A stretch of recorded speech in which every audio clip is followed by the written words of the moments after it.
नमस्कार। आपके कार्यक्रम चेतन में आपका स्वागत है। मैं सुधांशु रंजन। 3 दिसंबर देश के प्रथम राष्ट्रपति बाबू राजेंद्र प्रसाद की जयंती है। 1884 में 3 दिसंबर के दिन ही बिहार के तत्कालीन सीवान ज़िले के जीरादेई गांव, जो उस समय छपरा ज़िले में होता था, उनका जन्म हुआ और यही बालक आगे जाकर के देश की एक महान शख्सियत बना, जिनको हम बाबू राजेंद्र प्रसाद के नाम से जानते हैं। स्वाधीनता संग्राम में उनकी महत्तर भूमिका थी, वो सब आपको पता है। बचपन से ही बेहद प्रतिभाशाली थे और इसीलिए जब स्कूल में इनका नामांकन हुआ तो इनको डबल प्रमोशन मिला। उस समय डबल प्रमोशन का भी प्रावधान होता था कि अगर बहुत अच्छे अंक आ जाते हैं, बहुत अच्छा है, तो एक क्लास छोड़ करके अगले क्लास में फिर उनका वैसे बच्चे का नामांकन कराया जाता है। तो उनको डबल प्रमोशन मिला और फिर मैट्रिक की परीक्षा में पूरे कलकत्ता विश्वविद्यालय में प्रथम आए। जो कलकत्ता विश्वविद्यालय उस समय कई राज्यों को मिला करके होता था, बिहार, बंगाल, झारखंड, उड़ीसा, असम, तो इन सभी प्रांतों के लिए सिर्फ एक विश्वविद्यालय हुआ करता था, कलकत्ता, और उसमें वे अव्वल आए। फिर आगे की पढ़ाई करने के लिए कलकत्ता गए और वहाँ से एफए किया, उसमें भी वो टॉप करके फिर बीए में, और लगातार उनके जो थे परीक्षा परिणाम रिजल्ट बहुत अच्छे आ रहे थे। फिर उसके बाद मुजफ्फरपुर में आकर के प्रोफेसर हो गए, लेकिन भाई की सलाह पर उन्होंने वकालत की पढ़ाई की और उसके बाद कोलकाता से ही बीए एमएल की और एमएल में भी टॉप हुए। वकालत शुरू की और कोलकाता में ही एक कनीय अधिवक्ता के रूप में वरिष्ठ अधिवक्ता की मदद कर रहे थे और एक मामले में जस्टिस आशुतोष मुखर्जी की अदालत में काम कर रहे थे। वे कैलकाटा यूनिवर्सिटी के कुलपति भी थे और इनके कामकाज से इतने प्रभावित हुए कि उन्होंने प्रोफेसर उनको बना दिया।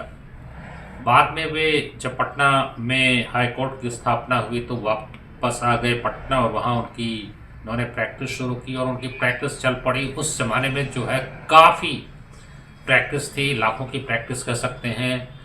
1917 में जब महात्मा गांधी चंपारण आए तो उनके सहयोग के लिए चंपारण चले गए और उनके महात्मा गांधी के एक बहुत ही प्रमुख शिष्य हो गए।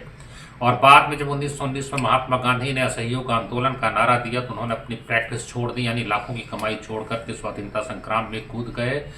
और जैसा मैंने पहले कहा कि सादगी, विनम्रता और ईमानदारी के प्रतीक थे। उनकी सादगी जो है हर व्यक्ति को प्रभावित करती थी और महात्मा गांधी भी उनकी सादगी से बेहद प्रभावित थे। बल्कि अपनी आत्मकथा में उन्होंने एक अध्याय ही लिखा है, बिहारी आत्मीयता, जिसमें उन्होंने बाबू राजेंद्र प्रसाद और बाबू ब्रजकिशोर प्रसाद की मुक्त कंठ से प्रशंसा की है कि दोनों की दोस्ती भी कमाल की थी और कैसे सज्जन थे दोनों। इसकी चर्चा उन्होंने आत्मकथा में की है। 1934 में जब कांग्रेस का अधिवेशन उस समय के बम्बई और आज जिसको मुंबई कहते हैं हुआ, तो वहाँ वे कांग्रेस के अध्यक्ष चुने गए। उसके बाद जब 1939 में सुभाष चंद्र बोस को इस्तीफा देना पड़ा कांग्रेस अध्यक्ष के पद से, त्रिपुरी कांग्रेस के अध्यक्ष चुने गए थे महात्मा गांधी के उम्मीदवार को हरा करके। लेकिन कांग्रेस कार्य समिति का गठन नहीं कर पाने के कारण उनको अंततः इस्तीफा देना पड़ा। तो कंप्रोमाइज कैंडिडेट के रूप में राजेंद्र बाबू को कांग्रेस का अध्यक्ष बनाया गया। अध्यक्ष के रूप में वे कोलकाता गए तो वहाँ सुभाष चंद्र बोस के समर्थकों ने उनको अपमानित किया और ये बात जब बिहार आई तो बिहार के कुछ छात्रों ने तय किया कि इसका बदला लिया जाएगा। कुछ दिनों के बाद सुभाष चंद्र बोस की पटना यात्रा थी और छात्रों ने एक योजना बनाई कि किस तरह से इस अपमान का बदला लेना है।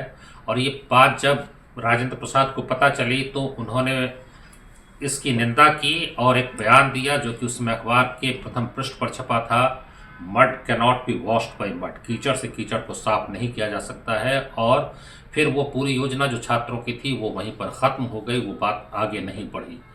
तो ऐसा उनका व्यक्तित्व था जहाँ न तो कोई बदले की भावना थी, सादगी कूट कूट कर भरी थी। वकालत में भी लोग कहते हैं कि कोई झूठे मामले नहीं लेते थे, जो सही सलाह है वही वकीलों को देते थे। बेवजह मुकदमेबाजी करना उनको पसंद नहीं था। जहाँ लगता था कि यहाँ नहीं होना चाहिए तो साफ कहते थे कि यहाँ पर इसको आपको अपील करनी चाहिए, मुकदमा करना चाहिए। तो एक जो इथिक्स होता है उसका उन्होंने निर्वाह किया और ईमानदारी का जीवन वकील के रूप में भी वो जीते रहे।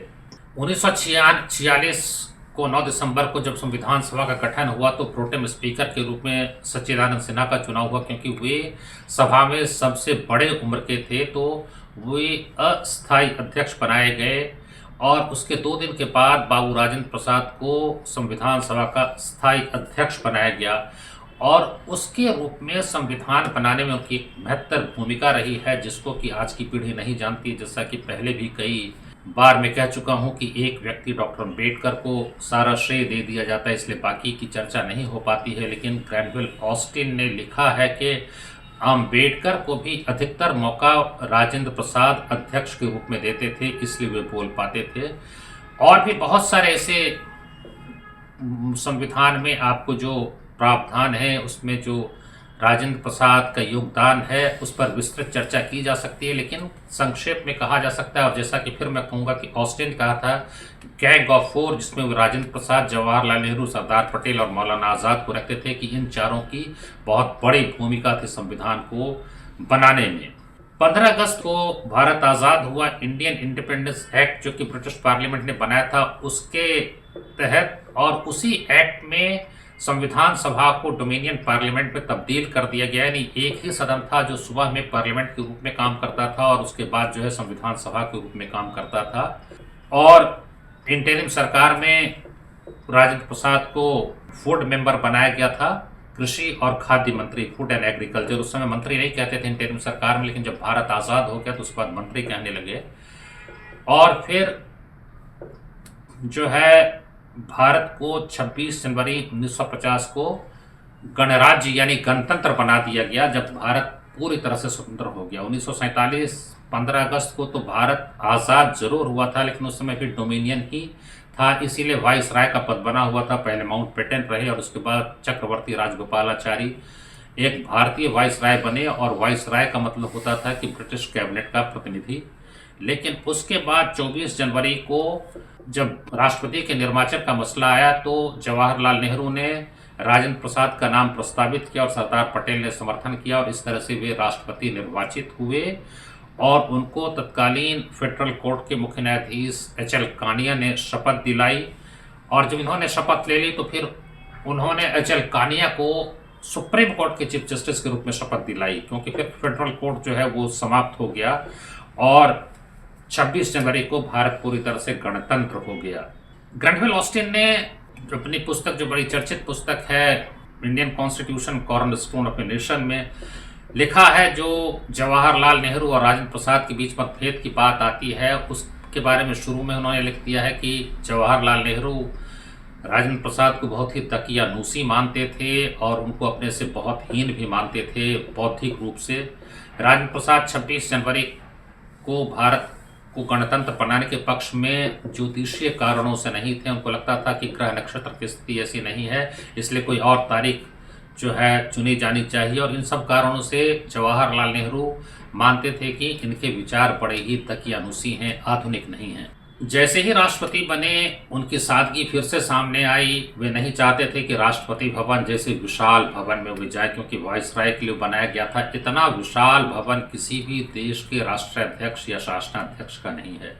लेकिन अंग्रेज तो शासन करने आए थे, इसलिए विलासिता का जीवन जीते थे, और इतना विशाल भवन उन्होंने वाइसराय के लिए बनवाया।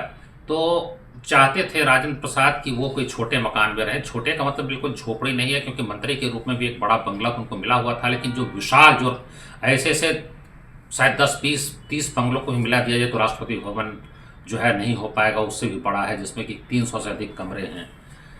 तो उन्होंने प्रधानमंत्री जवाहरलाल नेहरू को कई बार पत्र लिखा कि उनको एक छोटा मकान दिया जाए, लेकिन नेहरू ने नहीं दिया। और नेहरू उस समय 17 यॉर्क रोड में शुरू में रहते थे, जो कि भी मोतीलाल नेहरू मार्ग कहा जाता है। लेकिन महात्मा गांधी की हत्या के बाद सुरक्षा कारणों से वे तीन मूर्ति गए थे। लेकिन चूंकि राजेंद्र प्रसाद बार बार कह रहे थे कि छोटा मकान उनको चाहिए, इसलिए नेहरू को भी दिक्कत हो रही थी। इसलिए सर गिरजा शंकर वाजपेयी, जो कि एक वरिष्ठ अधिकारी थे, उन्होंने जब नेहरू को कहा था कि आप बड़े मकान में रहिए, तो नेहरू ने कहा कि पहले राजेंद्र प्रसाद को समझाइए कि वो बड़े मकान में जाएं, क्योंकि राष्ट्रपति के रहते मेरे लिए ऐसा करना जो है तो संभव नहीं होगा। लेकिन चूंकि उनको दूसरा मकान नहीं दिया गया, तब वे राष्ट्रपति भवन गए ज़रूर, लेकिन जिस कमरे में वाइसराय रहते थे उस कमरे में उन्होंने रहने से इनकार कर दिया। इसलिए एक परंपरा बन गई कि वाइसराय के कमरे में आगे भी कोई राष्ट्रपति नहीं रहा। साथ ही जो उनका वेतन था उस समय 10,000 रुपया होता था, और एक जो है सत्कार भत्ता, सैंक्चुअरी अलाउंस जो है 2,500 मिलता था। राजेंद्र बाबू ने अपनी सैलरी को कम करके 2,500 कर दिया और जो सत्कार भत्ता था उसको लेने से इनकार कर दिया। उस 2,500 पर भी जो है टैक्स लगता था। ऐसा लिखा है काली किंकर दत्त, जो उनके जीवनीकार हैं और उनकी जीवनी प्रकाशित है, उसमें काली किंकर दत्त ने विस्तार से ये सारी बातें लिखी हैं। राष्ट्रपति बनने के बाद बहुत सारे मसलों पे नेहरू के साथ उनके मतभेद हुए, लेकिन पहले ये जान लें कि राष्ट्रपति तो बन गए थे, लेकिन जब नियमित रूप से राष्ट्रपति का चुनाव 1952 में होना था तो जवाहरलाल नेहरू नहीं चाहते थे कि राजेंद्र प्रसाद बने और उनकी जगह पर चक्रवर्ती राजगोपालाचारी को बनाना चाहते थे। और राजेंद्र प्रसाद से इस बारे में उन्होंने एक पत्र भी लिखवा लिया था कि मैं उम्मीदवार नहीं बनूंगा। उनका तर्क था कि दक्षिण भारत का कोई व्यक्ति बने राष्ट्रपति, क्योंकि उत्तर का प्रधानमंत्री है ही जो वो स्वयं थे। और ये बात जब सरदार पटेल को पता चली तो उन्होंने अपने घर पर प्रमुख नेताओं को बुलाया और फिर जवाहरलाल को भी कहा कि आप भी आइए इस बैठक में। और जो वहाँ पर कांग्रेस के सांसद एवं अन्य नेता उपस्थित थे उन्होंने सवाल किया कि क्यों चक्रवर्ती राजगोपालाचारी का आप समर्थन कर रहे हैं। तो इस पर जवाहरलाल नेहरू ने कहा था कि चक्रवर्ती राजगोपालाचारी को जितनी एम्बेसी हैं या विदेश में लोग हैं वो जानते हैं, राजेंद्र बाबू को नहीं जानते हैं। तो उसमें एक सांसद ने पूछ दिया कि क्या भारत के राष्ट्रपति का चुनाव भारत के लिए हो रहा है या विदेशों के लिए हो रहा है। तो इसका कोई भी जवाब जवाहरलाल नेहरू के पास नहीं था, लेकिन चूंकि सरदार पटेल का समर्थन राजेंद्र प्रसाद के लिए था और वहाँ पर जितने थे सबने उनका समर्थन किया, तो राजेंद्र प्रसाद राष्ट्रपति के उम्मीदवार बने और फिर 1952 में नियमित रूप से चुनाव जीत करके वे बने, जिसमें कि सांसद, दोनों सदनों के जो सांसद होते हैं, लोकसभा राज्यसभा और जितनी विधानसभाएं होती हैं सभी विधायक वोट करते हैं। फिर 1957 में बात हुई कि राष्ट्रपति कोई नया बने या राजेंद्र बाबू को ही दोबारा बनाया जाए। इस बार फिर जवाहरलाल नेहरू चाहते थे कि राधाकृष्णन को राष्ट्रपति बनाया जाए, उपराष्ट्रपति थे उस समय। कांग्रेस वर्किंग कमेटी की बैठक हुई, उसमें उनसे पूछा गया तो वही बात आई कि पहले तो कोई दक्षिण का हो, मैं उत्तर भारत का तो प्रधानमंत्री, तो दक्षिण भारत का राष्ट्रपति हो, फिर राधाकृष्णन बड़े विद्वान हैं। तो मौलाना अबुल कलाम आज़ाद ने जवाहरलाल नेहरू से कहा कि अगर ऐसी बात है कि उत्तर का प्रधानमंत्री और दक्षिण का राष्ट्रपति होना चाहिए तो फिर दक्षिण का राष्ट्रपति ही हो जाए। आप तो पिछले 11 साल से प्रधानमंत्री हैं, तो आप पद छोड़ दीजिए, कोई दक्षिण का प्रधानमंत्री बन जाएगा। लेकिन राजेंद्र प्रसाद को राष्ट्रपति दोबारा नहीं बनाया जाए, इसका कोई तुक नहीं है, क्योंकि स्वाधीनता संग्राम में हमारे साथ कंधे से कंधा मिलाकर राजेंद्र बाबू जो हैं उस लड़ाई में आगे रहे हैं, आज़ादी की लड़ाई लड़ते रहे हैं। लेकिन राधाकृष्णन तो कभी स्वाधीनता सेनानी रहे नहीं, विद्वान हो सकते हैं लेकिन स्वाधीनता सेनानी नहीं थे। तो उनकी इस बात के बाद फिर से दोबारा उनको राष्ट्रपति पद का कांग्रेस की ओर से उम्मीदवार बनाया गया और वो जीत गए। तो वो एकमात्र व्यक्ति हैं जिनको 2 कार्यकाल मिला, और बल्कि पूरा अगर देखा जाए तो 2.5 कार्यकाल था 1950 से लेकर के 1962 के मई तक, तो लगभग 2.5 कार्यकाल राजेंद्र प्रसाद को मिला। लेकिन राष्ट्रपति बनने के बाद बहुत सारे ऐसे मसले थे जिन पे उन्होंने राष्ट्रपति की जो शक्ति है उसके बारे में सवाल उठाया कि क्या राष्ट्रपति केवल नाम मात्र का राष्ट्र का मुखिया है या उसके पास कोई अधिकार भी होता है। तो उन्होंने कई ऐसे अधिकारों की चर्चा की और उन्होंने इस बारे में सफाई भी ली। जैसे आर्टिकल 53 जो है उसमें यह कहता है कि केंद्र की कार्यकारी शक्ति जो है, the power of the union is reposed in the president, वो राष्ट्रपति में निहित होती है। 77 कहता है कि सारे कार्यकारी काम जो है वो राष्ट्रपति के नाम पे किए जाते हैं, ये दोनों आप देखेंगे। और 75 कहता है कि the president shall appoint the prime minister, राष्ट्रपति नियुक्ति करेंगे प्रधानमंत्री की और अन्य मंत्रियों की नियुक्ति प्रधानमंत्री की अनुशंसा पर करेंगे। 79 कहता है कि राष्ट्रपति जो है वो संसद के अंग है, संसद के 3 हिस्से हैं, लोकसभा, राज्यसभा और तीसरा राष्ट्रपति। अनुच्छेद 76 कहता है कि अटॉर्नी जनरल की नियुक्ति राष्ट्रपति करेंगे। 80 कहता है कि जो 12 सदस्यों को उच्च सदन में यानी राज्यसभा में मनोनीत वो राष्ट्रपति करेंगे। 148 कहता है कि नियंत्रक एवं महालेखा परीक्षक यानी CAG की नियुक्ति राष्ट्रपति करेंगे। संविधान के अनुच्छेद 124 में कहता है कि जो सुप्रीम कोर्ट के न्यायाधीश हैं उनकी भी नियुक्ति राष्ट्रपति करेंगे, और यही 217 में हाई कोर्ट जजों के बारे में कहा गया कि राष्ट्रपति करेंगे। 324 में कहता है कि जो मुख्य निर्वाचन आयुक्त और अन्य आयुक्त हैं उनकी नियुक्ति राष्ट्रपति द्वारा की जाएगी। 338 में कहता है कि जो राष्ट्रीय आयोग है अनुसूचित जातियों के लिए, national commission for scheduled caste, उसके अध्यक्ष और सदस्यों की नियुक्ति भी राष्ट्रपति द्वारा की जाएगी। 341 में ये भी है कि कौन सी जाति अनुसूचित जाति है, इसकी भी अधिसूचना राष्ट्रपति के द्वारा जारी की जाएगी। और 342 में अनुसूचित जनजातियों के बारे में ऐसा ही प्रावधान है। अनुच्छेद 155 कहता है कि राज्यपाल की नियुक्ति भी राष्ट्रपति करेंगे। 280 कहता है कि वित्त आयोग के सदस्य की नियुक्ति राज्यपाल करेंगे। 143 में यह है कि अगर किसी मसले पर सुप्रीम कोर्ट की राय की ज़रूरत हुई तो वो मसला भी राष्ट्रपति के द्वारा सुप्रीम कोर्ट को भेजा जाएगा। तो इतने सारे प्रावधानों को लेकर के राजेंद्र प्रसाद के मन में ये बात थी कि ये केवल जो है सो नाम मात्र का मुखिया कैसे हो सकता है। और उन्होंने अप्रैल 1948 में जब ड्राफ्ट कॉन्स्टिट्यूशन, जो प्रारूप संविधान का प्रकाशित हुआ था, उसके बाद उन्होंने संवैधानिक सलाहकार जो थे संविधान सभा के BN राव, उनको पत्र लिखा था और उसमें कहा था कि इसमें कहीं भी ये नहीं लिखा गया है कि राष्ट्रपति जो है वो मंत्रिपरिषद की सलाह से जो है सो बाध्य होगा, मतलब he is bound to go by the aid and advice of the council of ministers, क्योंकि अनुच्छेद 74 कहता है कि there shall be a council of ministers to aid and advice the president. तो ऐसा कहीं पर नहीं कहा गया है। तो ये कैसे मान लिया जाए कि राष्ट्रपति जो है हर सलाह को मानने के लिए मजबूर होंगे मंत्रिपरिषद की सलाह को।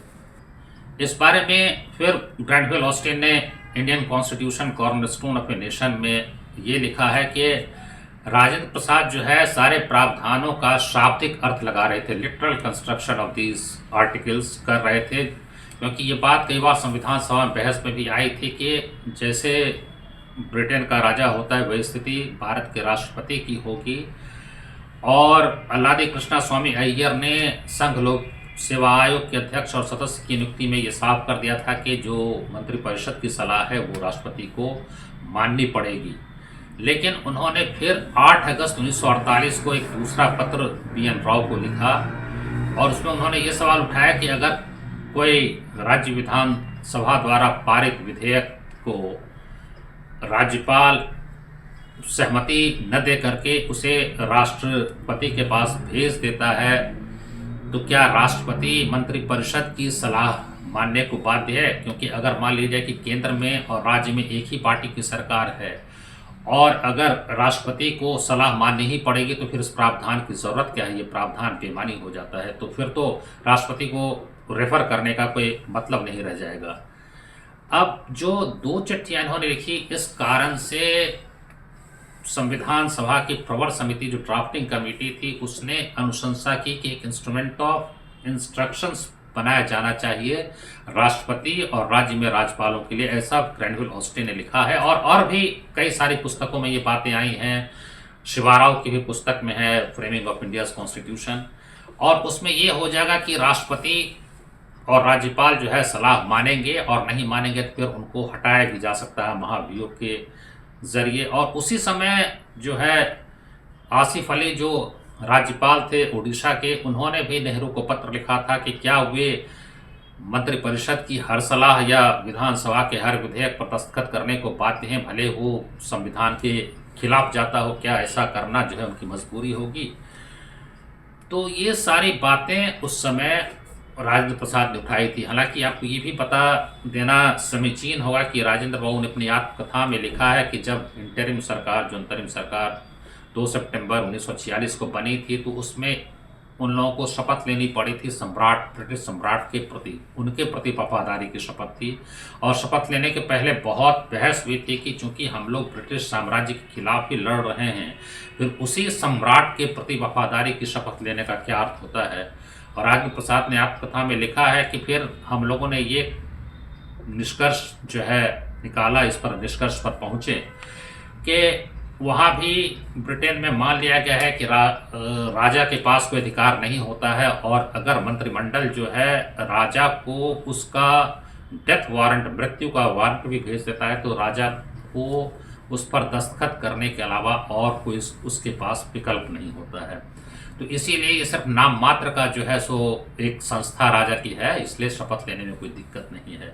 लेकिन राजेंद्र प्रसाद ये अक्सर ये मानते थे कि वो राजा तो जो है सो जो है पारिवारिक पद है, वो कोई निर्वाचित पद नहीं है, तो राजतंत्र के कारण वो व्यवस्था है। लेकिन यहाँ चूंकि निर्वाचन होता है, इसलिए उसको ब्रिटिश मोनार्क के बराबर मान लिया जाना वो कितना सही है, ये सवाल वो बार बार उठा रहे थे। अंत में जो है सो ये मामला तत्कालीन महान्यायाधिवक्ता यानी अटॉर्नी जनरल MC सीतलवाद के पास भेजा गया, और सीतलवाद ने ये कहा कि नहीं, राष्ट्रपति जो है वो मानने को बाध्य है मंत्रि परिषद की सलाह। लेकिन 1950 के अगस्त में राजेंद्र प्रसाद ने सरदार वल्लभ भाई पटेल को पत्र लिखा, जो वो प्रधानमंत्री और गृह मंत्री थे, और ये कहा कि मंत्रियों को नीतिगत मामले में राष्ट्रपति सलाह दे सकते हैं, हाँ रोजमर्रे में नहीं, दैनंदिन कामों में नहीं, लेकिन जो नीतिगत मामले में उसमें तो राष्ट्रपति सलाह दे ही सकते हैं।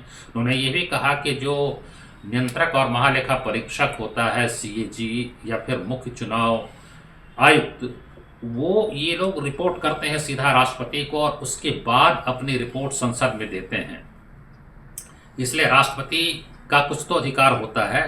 12 दिन बाद उन्होंने फिर जवाहरलाल नेहरू को पत्र लिखा। बिहार जमींदारी उन्मूलन विधेयक जो आया था, पहला अमेंडमेंट हुआ था, उस बारे में उन्होंने पत्र लिखा और उस पर अपनी कुछ आपत्तियां दर्ज की। जब पहला संविधान संशोधन विधेयक आया तो उन्होंने फिर उस पर कुछ आपत्ति की, और उन्होंने राधा कृष्ण स्वामी अय्यर को लिखा और उनसे राय मांगी, लेकिन उन्होंने कहा कि नहीं, आपको इस पर दस्तखत करना ही पड़ेगा। दूसरा बड़ा जो टकराव की स्थिति वहाँ पर बनी वो सितंबर 1951 में, जब हिंदू कोड बिल आया, क्योंकि उसमें विवाह, तलाक, उत्तराधिकार, इस तरह के बहुत सारे जो संस्थाएं हैं, जो उस सबको बदलने के लिए विधेयक लाया गया था। फिर औरतों को संपत्ति में कितना अधिकार होना चाहिए, ये सारी बातें थी। तो यानी जो परंपरा चली आ रही थी, उस पूरे परंपरा को बदलना था कानून के जरिए, जिसमें औरतों को अधिकार देना था संपत्ति में। जो है, एक हिंदू पुरुष एक से ज़्यादा शादी नहीं कर सकता है। फिर हिंदू समाज में संस्कार को संस्कार माना जाता है, शादी को संस्कार माना जाता है, और इसीलिए वो टूट नहीं सकता है। लेकिन यहाँ तलाक का प्रावधान किया जा रहा था। तो उसमें आपत्ति कुछ लोगों की थी, केवल हिंदू पर्सनल लॉ में क्यों संशोधन हो रहा है, इसमें मुसलमानों के पर्सनल लॉ में संशोधन नहीं हो रहा है, अन्य धर्मों के पर्सनल लॉ में संशोधन नहीं हो रहा। तो इस पर पहली आपत्ति राजेंद्र प्रसाद की ये थी कि ये अभी हमारी संसद जो है ये डोमिनियन पार्लियामेंट है, अभी गणतंत्र भी नहीं बना है, और ये गणतंत्र बन जाने के बाद भी चुनाव नहीं हुआ है। तो जो एक संस्था संविधान को बनाने के लिए निर्वाचित की गई थी, संविधान सभा, और उसी को इंटरिम पार्लियामेंट बना दिया गया। अभी सीधा जनता से हमें आदेश, जो जनादेश कहते हैं, वो नहीं मिला है। तो इस इंटरिम पार्लियामेंट को ये काम नहीं करना चाहिए। तो उस समय ये बात नहीं हुई। बाद में वो खैर 1956 में वो बना, लेकिन उस समय इसको लेकर के उन्होंने काफ़ी विरोध किया था। तो इस तरह से बहुत सारे ऐसे मसले थे जिस पर कि उन्होंने आपत्ति दर्ज की। लेकिन एक बात जो है ऑस्टिन ने साफ की है कि जो विरोध होता था राजेंद्र प्रसाद का, उसमें उनका कोई व्यक्तिगत स्वार्थ नहीं था, खुद के लिए वो सत्ता नहीं चाहते थे, बल्कि जन कल्याण की भावना से ही ऐसा लिख रहे थे, क्योंकि वो अपने सादगी और ईमानदारी के लिए बहुत प्रसिद्ध थे। लेकिन जवाहरलाल से जो मतभेद था वो सिर्फ केवल संवैधानिक मुद्दों को लेकर ही नहीं था। बहुत सारे ऐसे मुद्दे थे, जैसे सोमनाथ मंदिर का उत्थान हुआ तो फिर वो उसके उद्घाटन में गए। ये बात पसंद नहीं थी कि एक सेकुलर स्टेट का जो है सो अध्यक्ष, हेड ऑफ द स्टेट जो है, वो धार्मिक कार्यों में जाए, या बनारस में संस्कृतज्ञों का पैर पखारने का काम उन्होंने किया, इस पर जवाहरलाल का विरोध था। या सरदार पटेल के निधन के बाद नहीं चाहते थे कि राष्ट्रपति मुंबई जाएं। ये कुछ ऐसी बातें थी जिस पर उन्होंने विरोध किया।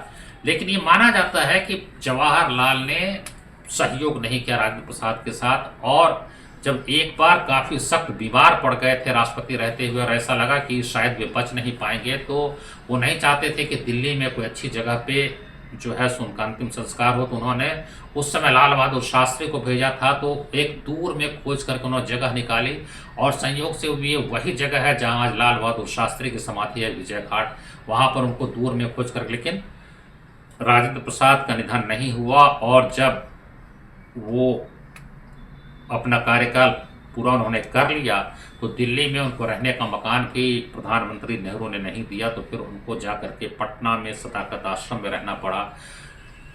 अवकाश ग्रहण के बाद जब वे जा रहे थे तो रास्ते में इतनी भीड़ थी जिसके बारे में रामधारी सिंह दिनकर ने लिखा है कि सड़क के दोनों तरफ लोग बिल्कुल कतार में खड़े थे और हर व्यक्ति जो है सो अभिनंदन कर रहा था।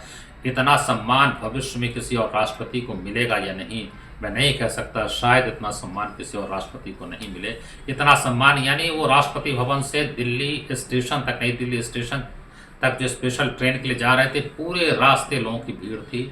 पटना के सदाकत आश्रम के एनेक्स में वो रहने लगे, दम्मा के मरीज, और उस कमरे में जो है बहुत सीलन था, बहुत परेशानी होती थी। जयप्रकाश नारायण उनसे मिलने गए तो देख के हैरान रह गए कि देश का पूर्व राष्ट्रपति इसी स्थिति में रह रहा है। तो उन्होंने अपने प्रभाव से कुछ लोगों को बोल करके उस कमरे को थोड़ा बेहतर करवाया और 28 फरवरी 1963 को उनका निधन हो गया। उस निधन के बाद भी जवाहरलाल नेहरू उनके अंतिम संस्कार में नहीं आए, बल्कि उन्होंने तत्कालीन राष्ट्रपति राधाकृष्णन को भी कहा कि आप नहीं जाइए, लेकिन राधाकृष्णन उनकी बात नहीं मानी। वो उस दिन तुलादान के लिए जयपुर चले गए थे, वहाँ राज्यपाल थे संपूर्णानंद, वो जाना चाहते थे, उनको ही मना कर दिया कि नहीं, प्रधानमंत्री आपके शहर में हो तो राज्यपाल को नहीं जाना चाहिए।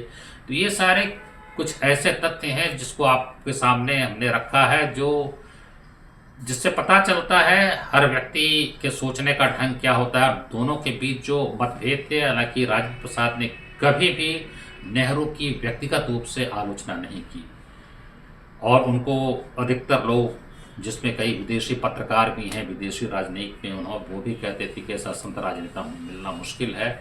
तो ये संक्षेप में उनका जीवन परिचय था, जिसमें हमने वो सारी बातें कही। तो राष्ट्रपति पद को लेकर के बार बार सवाल उठाते थे। अंत में 1960 में जब भारतीय विधि संस्थान का शिलान्यास करने गए तो उसमें भी उन्होंने ये सवाल उठाया था कि ब्रिटेन के राजा से भारत के राष्ट्रपति की तुलना करना सही है या नहीं, इस पर बहस होनी चाहिए। उसके बाद जो अधिकतर संपादकीय आए थे उसमें राजेंद्र प्रसाद के पक्ष में बहुत सारे अखबारों ने संपादकीय लिखा था। आप अपनी प्रतिक्रिया हमें दीजिएगा कि आपको हमारा ये कार्यक्रम कैसा लगा। अगर अच्छा लगे तो आप उसको सब्सक्राइब और शेयर करिए। बहुत धन्यवाद, नमस्कार।